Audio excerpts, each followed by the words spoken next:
തിരുവനന്തപുരത്ത് ട്രെയിനിന് മുന്നിൽ ചാടി ജീവനൊടുക്കിയ IB ഉദ്യോഗസ്ഥയായ മേഘയുടെ മരണത്തിന് കാരണം എന്താണ് എന്ന് പോലീസ് ഇപ്പോഴും വ്യക്തമായി പറയുന്നില്ല. പെൺകുട്ടിക്ക് പ്രണയനൈരാശ്യം ഉണ്ടായിരുന്നു എന്ന് പറയുന്നു. എന്നാൽ ഇത് മാത്രമായിരുന്നോ മരണകാരണമെന്ന കാര്യത്തിൽ വ്യക്തതയില്ല. മേഘയ്ക്ക് മലപ്പുറം സ്വദേശിയായ IB ഉദ്യോഗസ്ഥനുമായി അടുപ്പമുണ്ടായിരുന്നുവെന്ന് കുടുംബവും സമ്മതിക്കുന്നുണ്ട്. പ്രണയം സംബന്ധിച്ച വിവരം വീട്ടുകാരോട് പറഞ്ഞിരുന്നു. ആദ്യം അവർക്ക് എതിർപ്പുണ്ടായിരുന്നു.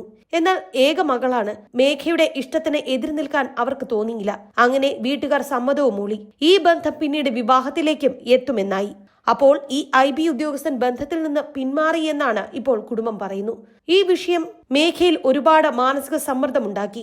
മരണത്തിന് തൊട്ട് തലേന്ന് വരെ മേഘ വലിയ മാനസികമായി അസ്വസ്ഥതകൾ പ്രകടിപ്പിച്ചിരുന്നുവെന്ന് ജീവനക്കാരും പറയുന്നുണ്ട്. തിരുവനന്തപുരം രാജ്യാന്തര വിമാനത്താവളത്തിലെ ജീവനക്കാരിയായിരുന്നു മേഘ. നൈറ്റ് ഡ്യൂട്ടി കഴിഞ്ഞ് രാവിലെ മുറിയിലേക്ക് മടങ്ങുന്നതിനിടെയാണ് മേഘയുടെ മരണം സംഭവിച്ചിരിക്കുന്നത്.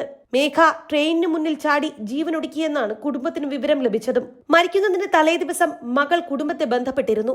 അവൾ വളരെ നോർമലായിട്ടാണ് പെരുമാറിയത് എന്നാണ് കുടുംബം പറയുന്നത്. മകളുടെ മരണത്തിന്റെ ഞെട്ടിൽ നിന്ന് ഈ കുടുംബം ഇപ്പോഴും മുക്തരായിട്ടുമില്ല. തന്റെ മകൾ പോയി, മുറിയിലേക്ക് പോവുകയാണ് എന്ന് പറഞ്ഞു പോയ കുട്ടിയാണ്. ഷിഫ്റ്റ് കഴിഞ്ഞു എന്ന് പറഞ്ഞ് തന്നെ വിളിച്ചിരുന്നു. 10 മണിയായപ്പോൾ മരിച്ചു എന്ന വിവരമാണ് ലഭിക്കുന്നത്.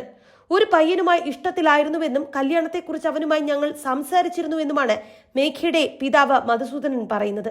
അതായത് മരണത്തിന് തൊട്ടു മുൻപും മേഘ അച്ഛനെ വിളിച്ചിട്ടുണ്ട്.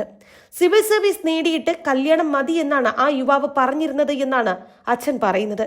എന്തായാലും മകളുടെ മരണം ആത്മഹത്യ തന്നെ ആയിരിക്കാം. പക്ഷേ അവളെ മരണത്തിലേക്ക് നയിച്ചത് എന്താണ് എന്ന കാരണം ഞങ്ങൾക്കറിയണമെന്നാണ് ഈ കുടുംബം ആവശ്യപ്പെടുന്നത്. മരണത്തിലെ ദുരൂഹത നീക്കണമെന്നാവശ്യപ്പെട്ട് IBക്കും പോലീസിനും കുടുംബം പരാതിയും നൽകിയിട്ടുണ്ട്. പത്തനംതിട്ട അതിരുങ്കൽ കാരക്കാക്കുഴി പൂഴിക്കാട് വീട്ടിൽ റിട്ടയർഡ് ഗവൺമെന്റ് ITI പ്രിൻസിപ്പൽ മധുസൂദനന്റെയും പാലക്കാട് കളക്ടറേറ്റ് ജീവനക്കാരി നിഷയുടെയും ഏക മകളാണ് മേഘ. 25 വയസ്സായിരുന്നു. തിരുവനന്തപുരം പേട്ടയ്ക്കും ചാക്കയ്ക്കും ഇടയിലെ ട്രാക്കിൽ കഴിഞ്ഞ ദിവസമായിരുന്നു മൃതദേഹം കണ്ടെത്തിയത്.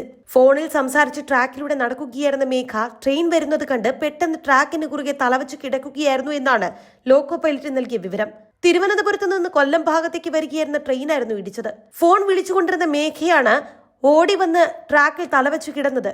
സംഭവ സമയം മേഘ ആരോടോ ഫോണിൽ സംസാരിക്കുന്നുണ്ടായിരുന്നു. ട്രെയിൻ തട്ടി ഫോൺ പൂർണ്ണമായും തകർന്നതുകൊണ്ട് തന്നെ സൈബർ പോലീസിന്റെ സഹായത്തോടുകൂടി വിവരങ്ങൾ ശേഖരിക്കുമെന്നാണ് പോലീസ് പറഞ്ഞിരുന്നത്.